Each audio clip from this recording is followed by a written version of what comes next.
say I go to a church, there's 200 people there, and just 5 people like show that that desire to do that. That 5-member team, if they're just willing to dedicate 15 minutes a week, that 5-member team is probably going to have more constituent involvement with their state senator than any of the other constituents. I'm sitting here with Joseph Silk, former senator. Your last term was 2020, correct? Yep. And now you're kind of expanding out and educating people on the legislative system. Yep.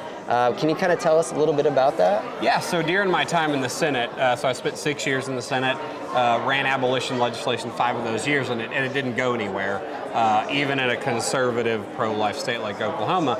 And so what I walked away from is there was a lack of engagement from constituents and churches in the state. There was no political engagement, so naturally, legislature's not going to abolish abortion unless the people tell them to do so. So we founded an organization, Liberty Rising Institute. The board is made up of some pastors here in Oklahoma, and what we do is we go to churches. If they have not heard of the difference between abolition and pro-life, we teach them about that and what an abolition bill looks like, the failures of the pro-life movement, and the biblical nature of it. And then we help them, that church, form like a legislative ministry team. So where that church gets like 5-6 people from their church, and they engage and build relationships with their elected representatives. And so if you take a state like Oklahoma, 48 state Senate districts, if every state Senate district just had 3 or 4 churches that had those legislative ministry teams, that would be a game changer. And so that's a long way to get there, right? A lot of driving, a lot of education and awareness, but over time, as the churches are engaged and equipped with, okay, this is how you do this, that's really how we're going to end this here in the state.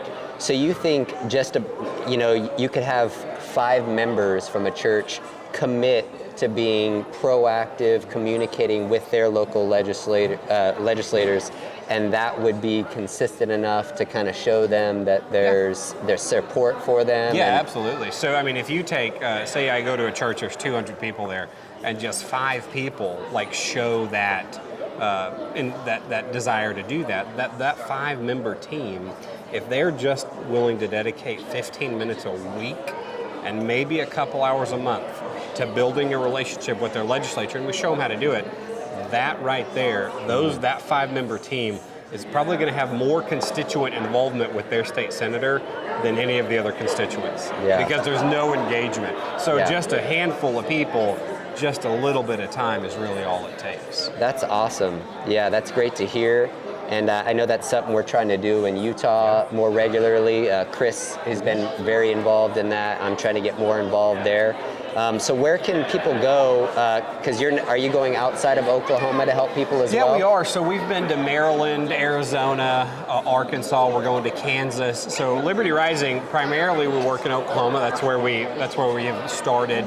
But anytime we're requested to go out of state, we do that. And our goal there is to go out, find the people who are really passionate about it, and kind of turn over the blueprint. Like, okay, this is what you need to do, because this is a long haul. This is not going to change. You're not going to just run out to some churches and within 6 months have churches all over the state pushing on the legislature. This is going to take some time to do and educate people on how to build that relationship. And they also need to know, like the things I'm going to talk about tonight, the pitfalls, because initially the legislature will just ignore you. And so that's their first response, is ignoring. Well, what do we do about that? And so we walk them through. And so when we deal with out-of-state groups, they've got my cell phone number, my email. I'm talking to a group out of DC today. They're like, okay, how are we going to do this? And so we turn over the blueprint. This is what you need to do in your state. And then we're there to support them, come alongside them, do whatever we can do.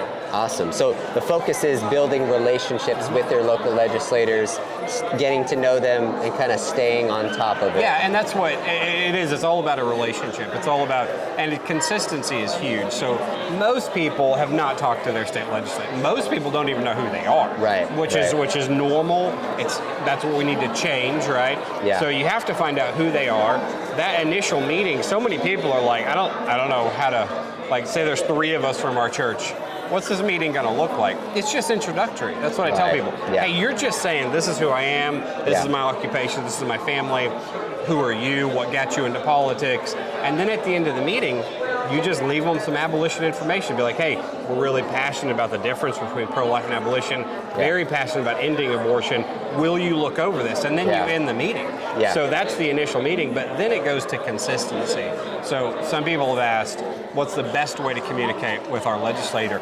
It doesn't matter. It doesn't matter if it's texting, emailing, calling, taking them to coffee, writing a handwritten postcard. The key is you have to do it consistently. You have to let them know you're not going away. You and your church's team, you're going to do this as long as it takes. But again, 15 minutes a week. Like, what do we do with 15 minutes a week that's a complete waste of time? Could you take that 15 minutes and write a letter? Or could you email? And that's because a lot of people are like, are they really going to hear and notice and listen to us? And initially, no. So they'll listen to you when you set up that initial meeting, because they're like, wait a minute, there's some constituents setting a meeting. But then they'll kind of ignore you, because the senator and representatives' offices, they do get flooded with emails and but that's why you have to be consistent, because when they see the same name or the same church, a couple times a week, they're getting some kind of correspondence from them. Then they start recognizing the name.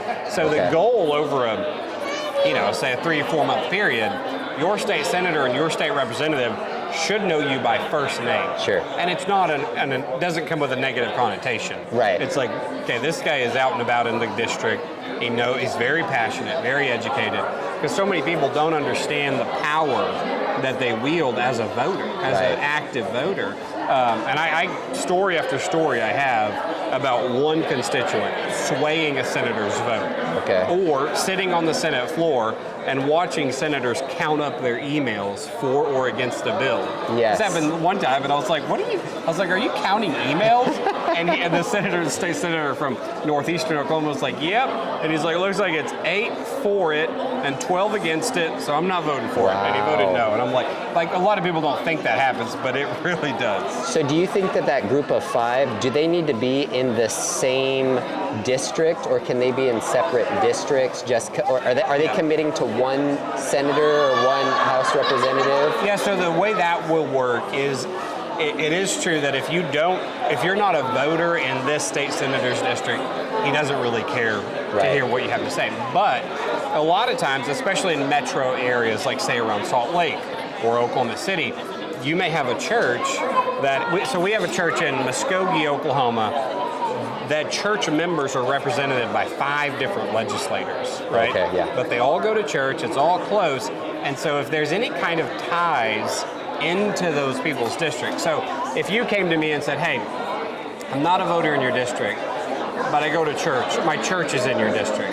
Now then they kind of start caring, right? Because now you have some type of communication with their voters. Or if you work in their district, hey, I live right outside your district, but I work in your district, or whatever that.